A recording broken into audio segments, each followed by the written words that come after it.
Phensedyl পাচারের চেষ্টা বিফল, সাগরদিঘিতে গ্রেপ্তার যুবক। শুক্রবার ঘটনাটি ঘটেছে মুর্শিদাবাদের সাগরদিঘির মোরগ্রাম মোড় সংলগ্ন 12 নম্বর জাতীয় সড়কে।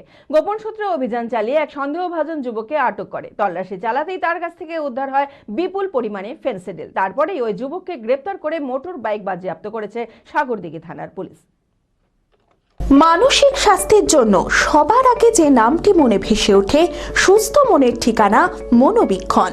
যোগাযোগ নাম্বার 7477799516। শুক্রবার মুর্শিদাবাদের সাগরদিঘির মোরগ্রাম মোড় সংলগ্ন 12 নম্বর জাতীয় সড়ক থেকে গোপন সূত্রে অভিযান চালিয়ে এক সন্দেহভাজন যুবককে আটক করে সাগরদিঘি থানার পুলিশ। তল্লাশি চালাতেই তার কাছ থেকে উদ্ধার হয় 46 বোতল ফেন্সিডিল। তারপরে ওই যুবককে গ্রেপ্তার করে পুলিশ।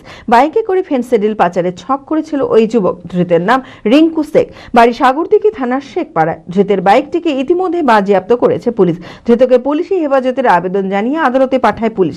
এই ঘটনায় আর কে বা কারা জড়িত রয়েছে এই চক্রে তার তদন্ত শুরু করেছে সাগরদিঘি থানার পুলিশ। চঞ্চলতা তার কথায় কথায় জীবনে মিশে রঙ ভরায়, চুপি সারে মনে সে সাদে সবাইকে পাগল করে, পাগল করে। আমারই মতো আমার নিচের পতাকা पता का चा गजब का शाद।